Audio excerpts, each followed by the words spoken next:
So, ayan, guys. So, magpapakalat muna tayo ng fake news. Magpapakalat tayo ng fake news, ha?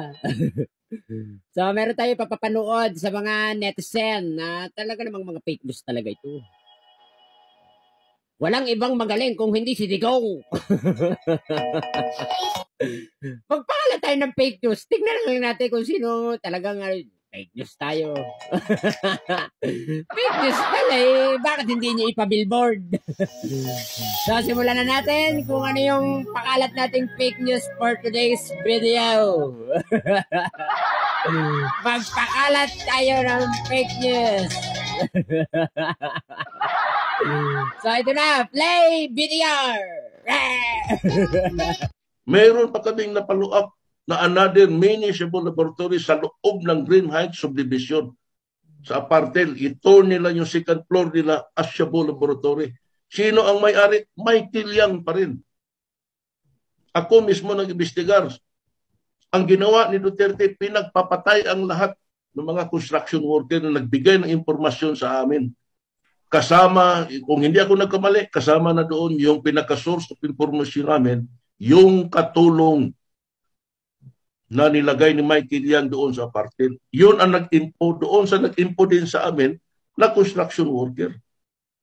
Ito si Sane Binaventura ang nagbigay lahat ng impormasyon kay Duterte.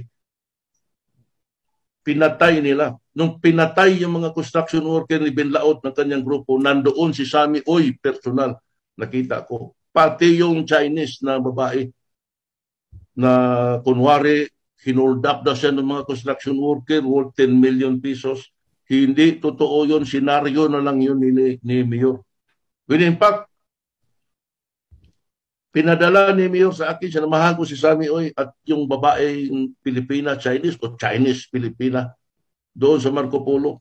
At saka ginawa ni Mayor sa akin, kung ano daw ituro ng Chinese sa akin, pulihin at patayin na diretso. So, ayan na. Ayun na yung fake news. Ano? Fake news yan. Sila lang ang may karapatang magpakalat ng hindi fake news. So, magpatuloy natin ang magpapakalat ng fake news. O mga DDS ha, pinapaboran ko na kayo. Fake news yan. So, ito pa isa. Ito pa isang fake news. So, panoorin ulit natin. Roll VTR! Former presidential economic advisor Michael Yang and his associates' business expanded rapidly during the Duterte administration. Yang and his associates started several new companies, including a Philippine offshore gaming operations or POGO firm, and others that are into real estate, construction, and medical supplies. Yang's newest firm, Piley Holdings Corporation, is constructing a massive mixed-use real estate development called Clark Majestic World in the Clark Freeport Zone. Piley Holdings was registered with the Securities and Exchange Commission only in December 2020. Piley Holdings has clear links to Yang's older company, Philippine Fullwind Group of Companies Incorporated, which got its SEC registration in 2017.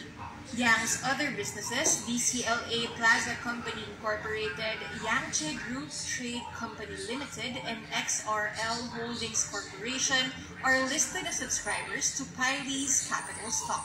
On August 22, 2018, another company called Piley Holdings, with a space between Pi and Lee, signed a memorandum of agreement with Basis Conversion and Development Authority and China Heavy Machinery Corporation, a Chinese state-run engineering services firm. Piley Holdings is an older firm registered in 2012 but renamed during the Duterte presidency. Yang, through his lawyer Raymond Fortun, says he never used his connections with Duterte to win government contracts. Meantime, Yang's business associates Lin Wei Xiong and Rose Nonon Lin started a POGO company called Seanway Technology Company during the Duterte administration.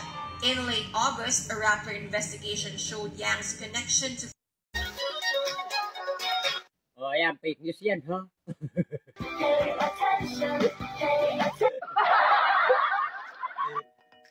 Fake news yan.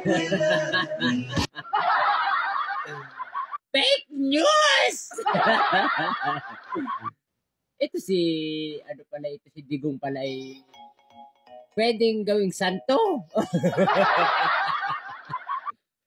Fake news.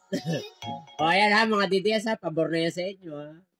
Nagpakalat ako ng fake news. O, ayan. Fake news yan ha.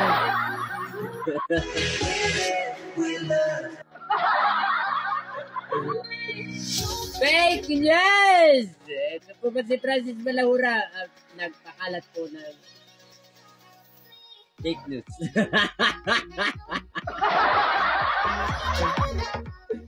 Ganyan ang mga gusto ng mga Duterte. At saka ng mga DDS. Yung umamin tayo na fake news. Oh, ano fake news?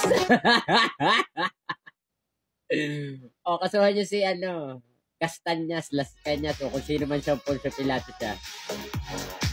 O, bakit hindi nyo kasuhan si Castañas? Las Cañas, Castañas, o Calamias. Kasuhan nyo! Abo, ay, nagpakalat siya ng fake news. So, ayan. Kim Seven, God bless you, DDS! Meow!